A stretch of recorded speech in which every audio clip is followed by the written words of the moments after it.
All right, good morning. Thank you all for joining us this morning. I'm Ryan Gruenenfelder. I'm an Aarp, Illinois Director of Advocacy and Outreach. I stand here today representing our 1.6 million members in Illinois. I'm joined by Senator Jackie Collins and Representative Marcus Evans, who is on his way to discuss two very important pieces of legislation moving through the Illinois General Assembly, one regarding nursing home quality of care and another regarding family caregivers. Residents of nursing homes are some of Illinois' most frail, whose care needs have unfortunately adjusted their life's path to need skilled nursing care 24 hours a day. Residents and their family caregivers put their trust in Illinois nursing homes to provide quality care for their health and well-being at a time when they are more vulnerable than they have ever been during their lives. Unfortunately, that trust has been broken as the quality of care in Illinois nursing homes is worse than most other states. According to an investigative report published by the Chicago Tribune, a special analysis conducted by Kaiser Health News by Definitive Healthcare revealed nursing homes across the country fail to prevent bed sores that can lead to severe infection called sepsis. Sepsis can and unfortunately does sometimes cause death. The Chicago Tribune also reported that in Illinois, 6,000 nursing home residents a year who had to be transferred to a hospital for care had sepsis, and 20% didn't survive. Many, if not most of the time, these infections are preventable with proper care and proper staffing within facilities. Inadequate staffing in many Illinois nursing homes leave residents neglected, malnourished, suffering from bed sores or worse. Illinois nursing homes rank at the bottom, that's 50th in the nation, nationally for direct care nursing hours per resident per day, including 78% of facilities in the six-county Chicago area, falling below the national staffing level average. Another quality of care problem is the fact Illinois nursing homes give antipsychotic drugs to long-stay residents without a psychiatric diagnosis, making Illinois the second worst in the nation on that statistic. This means thousands of Illinois nursing homes each year are unnecessarily sedated by powerful psychotropic drugs that have harmful side effects and can also cause death. Action must be taken now to protect Illinois' frailest, most vulnerable residents. Through no fault of their own, many are being significantly harmed through neglectful care. 84% of 40-plus voters in Illinois say action should be taken in 2019 to increase the quality of care in Illinois nursing homes. And that's exactly what AARP is doing. And that's from a new survey that we have just released too. It's gone up on our website today about family caregivers in Illinois. AARP's efforts do not stop there. Today, AARP provided a statement to the U.S. Senate Finance Committee hearing in Washington, D.C., and that hearing is entitled today, Not Forgotten, Protecting Americans from Abuse and Neglect in Nursing Homes. We here in Illinois will continue to fight for the safety, well-being, and quality of care for nursing home residents. I welcome Senator Collins to the podium to share more about the Nursing Home Residents Quality of Care Initiative, Senate Bill 1510, which under the Senator's leadership will be presented in the Senate Human Services Committee next week. Senator Collins. Good morning. I'm Senator Collins, and I represent the 16th Legislative District in Chicago. And I want to commend AARP and all the advocates on this particular issue. You know, years ago we did the Illinois Nursing Home Reform Act. And at that point we hoped that we would advance as a society and as a state in the care of our loved ones. No one should put a loved one in a nursing home to die. You put your loved ones in a nursing home to receive the quality of care I believe that they deserve. So it has been heartbreaking to me as a legislator to see how families have been devastated when a loved one does not receive the quality of care that they deserve.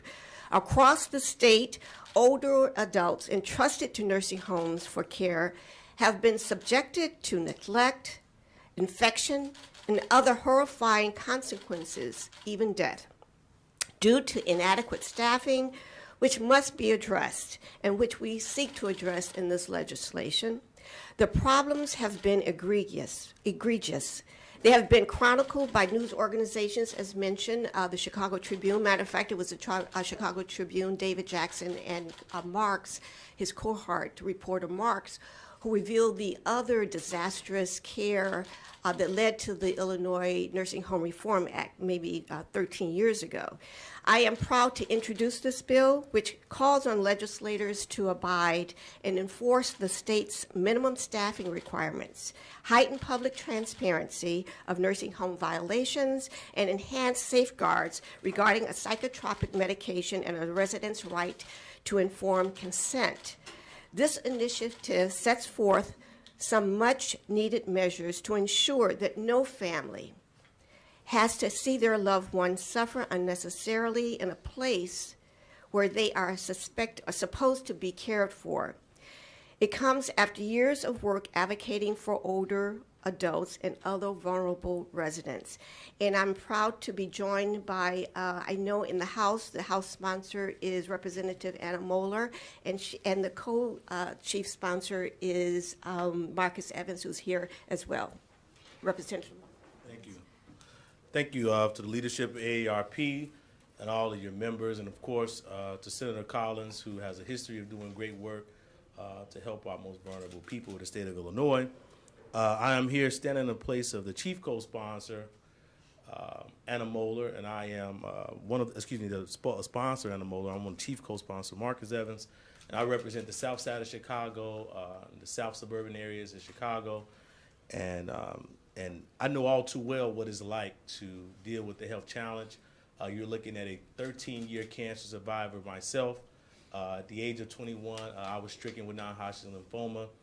And I did not work. I did not go to school. I was just under the care of my family. And as a 21-year-old man, I still had to eat. I still needed housing. Who was there to support me? It was my mother, it was my grandmother, and my father taking up on the expenses to take care of me. And so when bills like this and issues come up, and AARP say, can you be a co-sponsor? Truly understand the issue. Next is what do? We, like Senator Collins has done in the past, we file legislation, and I'm just here proud because of my own personal experience, but proud to stand in support of House Bill on the House side, House Bill 2974. I'm proud to sponsor this bill, the Illinois Family Caregiver Income Tax Credit. This bill calls for non-refundable tax credit of up to $1,500 for eligible family caregivers who pay for adult services, transportation equipment, home modification, and other expenses when caring for family. It would offset the amount of state income tax owed. A family caregiver is an unpaid caregiver who is an Illinois resident and has uncompensated eligible expenses. This bill would ensure family caregivers who need the most will receive it. It has an income limit of $75,000 for individuals and $150,000 a year for couples, so it's looking to help working class individuals in Illinois. Family caregivers in Illinois spend an immeasurable amount of energy, time, and money making sure that their loved ones live comfortably in their homes. Eligible covered expenses for family caregivers could include, but not limited to, adult day services, transportation, home modifications, respite care, home health care aide or personal care attendant, and assistive technology to care for their loved ones. This bill gives caregivers a model, but is meaningful relief that will help them to continue their selfless work.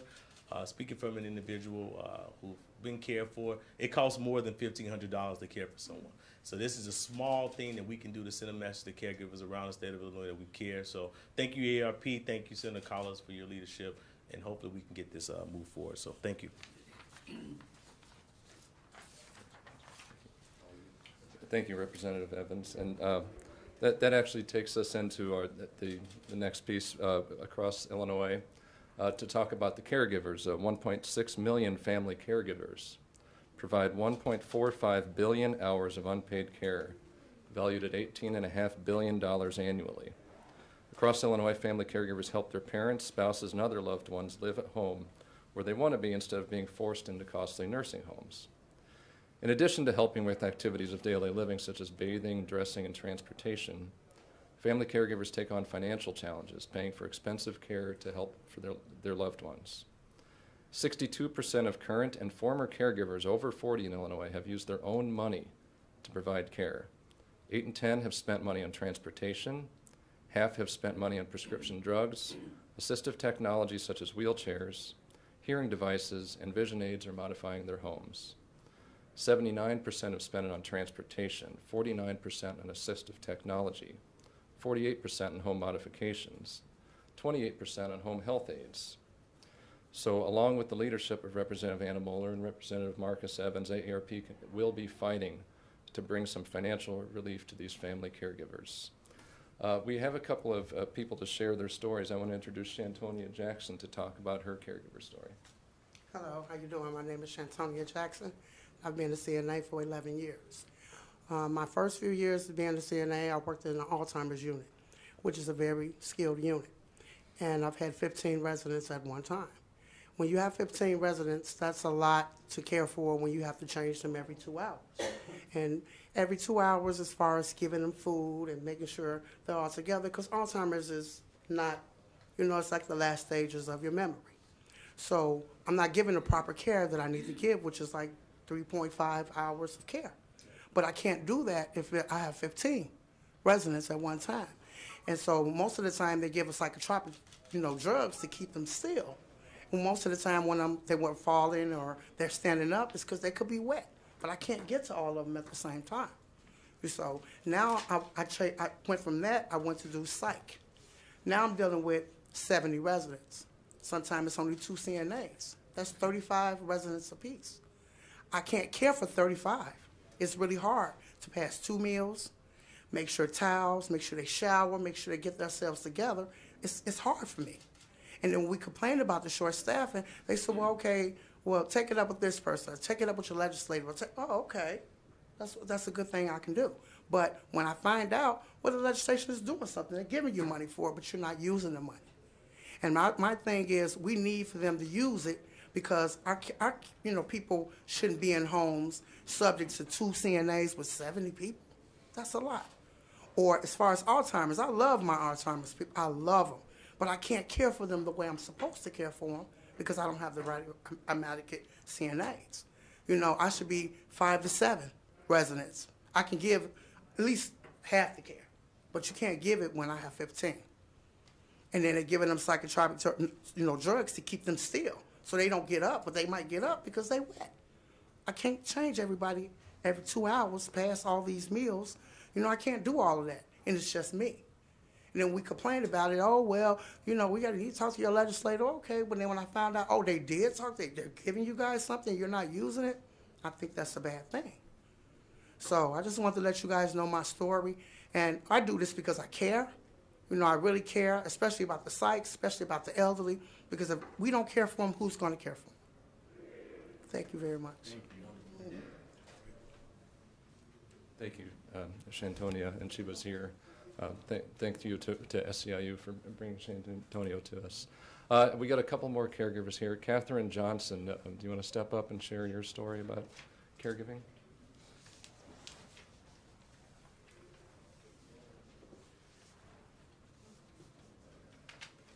My name's Catherine Johnson, and I'm from Elmwood, and I have a brother who is dying from prostate cancer. Oh, I hope I can get through this. My niece is taking care of him in her home with her significant other, and they are spending a great deal of money. She takes him to doctor's appointments. They have put up ramps for him. They have bought walkers, rollators, everything that he needs, insured. I've even added to that, and this credit would help a great deal. Not everything, but it would help a great deal. He is on the downside of the prostate cancer, and we just want to help him. I would love to help her more than I'm helping her. I do as much as I can, and I don't know what else to say except that it's a very, very tough situation in the caregiver field. So, and I thank you. Thank you.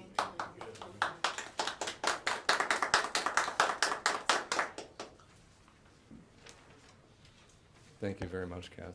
We appreciate your sharing your story. Harrison Beeler was going to come up and share his story too.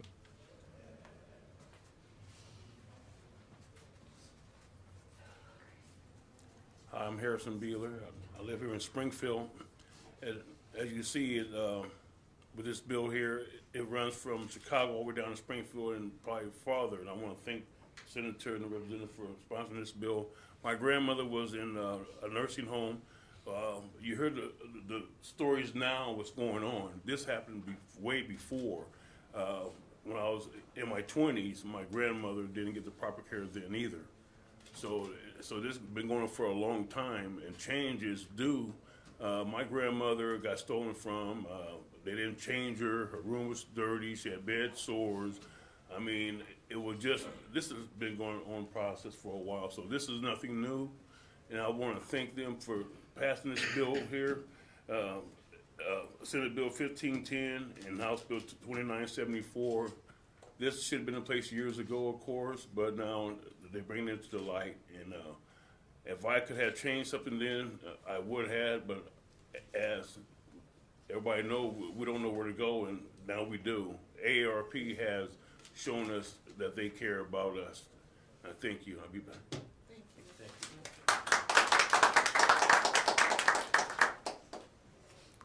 Thank you very much, Harrison.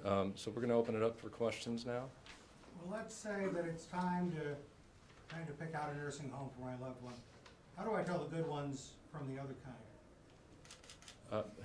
Do you want to take that? That's actually a really good question, and I know, everybody shared their story. I had my own story too, where my grandmother was abused in a nursing home, and I wouldn't say an abuse, but she was neglected in a nursing home, and we had to figure out a better home to put her in and move her from one facility or not, because she was being kept in a chair with a buzzer, and whenever she got up, the buzzer went off and she was yelled and told to get back into her chair.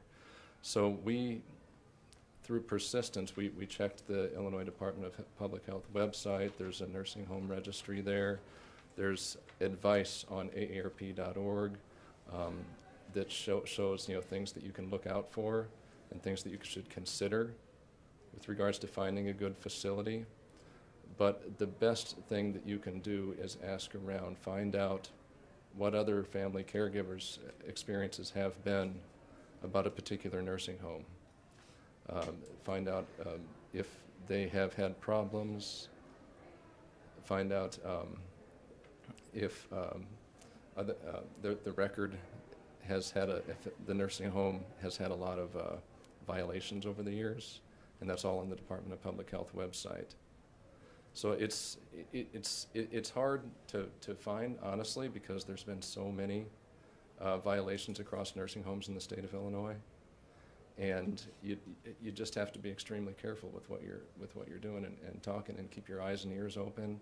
Ask the person who you're with how they feel comfortable, if they are seeing and witnessing things there, and make them feel like they don't need to be fearful of sharing the stories that have been happening in the nursing home.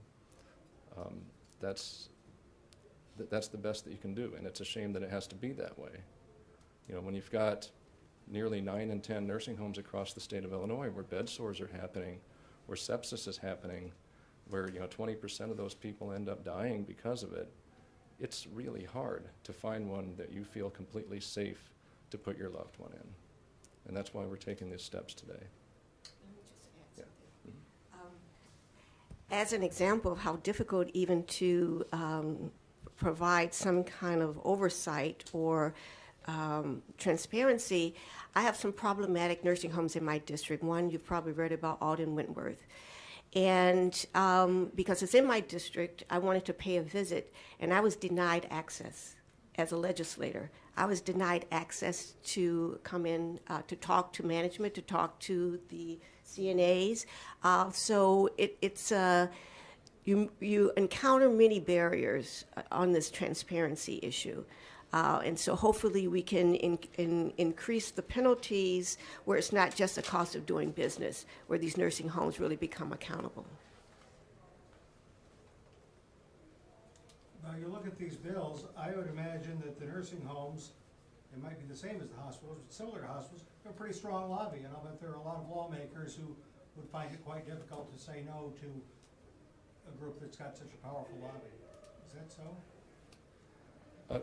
Yeah, they do oppose it, and they're going to be fighting this. But to be honest, when you talk with Representative Evans or Senator Collins, and you share with them the data that's available, share with them the number of abuses and the number of violations and the fact that Illinois is the most understaffed state in the nation, the fact that we are second worst on the unauthorized administration of psychotropic drugs. When you have a real conversation with a legislator about what's actually happening in their district to Illinois' most vulnerable and frailest people, people who can't take care of themselves, people who have made this state run for decades and now they just need a place to live out their, the rest of their lives in a safe environment, it's unacceptable. So the nursing homes can fight it all they want, but what their responsibility is to provide quality, safe care for our most vulnerable residents. And the fact of the matter is it's not happening in Illinois, and it needs to happen. And if every legislator, every member of the General Assembly hears that story, I don't see how they can argue against it. And that's the role for the media, to inform the public, to have an informed public so they're aware of the egregious statistics coming out of the nursing homes. Many of the families are not even aware. I believe that's the role of the media, to educate and inform the public about the nature and the extent of the neglect and the care that seniors are receiving in nursing homes. I was not aware when we did the Nursing Home Reform Act. I wasn't even aware until the expose and the investigative piece done by the Chicago Tribune. And I think most people are not aware. They just assume that the care has been given. So I would hope that the media would take on the role as educating and informing the public on the nature and the extent of the issue. So the HCCI has said for a Medicaid patient in a nursing home, they lose about $41 a day. Is it possible that is the state going to do anything to help them get the resource to be able to afford added staffing at these homes? Well, we know also that when a loved one from a nursing home is taken to the hospital for sepsis, it also costs even $4 million, I believe. I don't have the statistics directly, it's in the article, but the cost is greater when you send someone from a nursing home to a hospital. The debt, the deficit that the Medicaid incurs is even greater than that. What is it, what was it that you said? So the cost is greater on the end of sending an elderly person to the hospital. The costs are greater for Medicaid. So that really takes away from their argument. I mean, do you want to, if you look at a cost-benefit analysis, it's costing them more to send the patient or the elder to a hospital for care. Yeah. That's why they don't like to send them out. But I mean, the state's reimbursement for Medicaid, the reimbursement rate, is that going to be looked into? Well, if you're going to come to the table asking for increased reimbursement, we want to see what the end is. What are you doing with the increase in the rate? So we want to ensure that there's a direct link to the increase in rate and the increased care.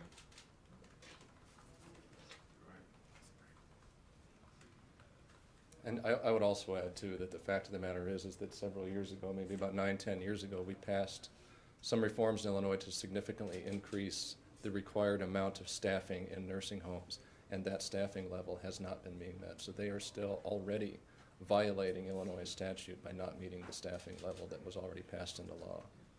And what's that staffing level? Laura, do you remember? Oh, okay. Right. So We'll get that to you.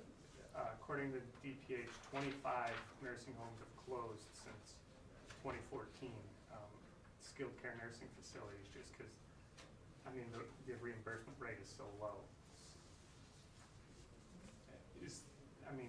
Is that sustainable to keep adding mandates on them?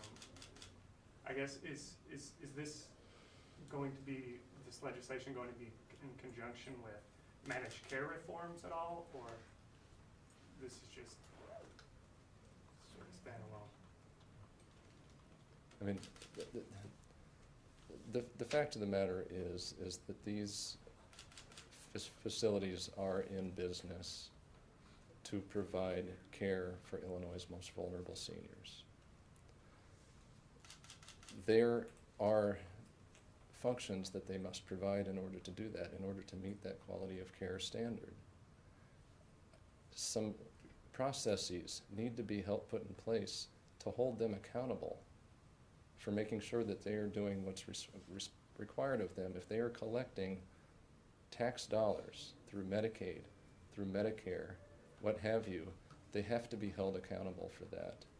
And they're not being held accountable.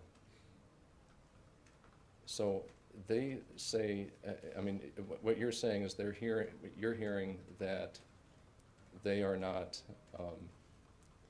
their reimbursement rate is not high enough.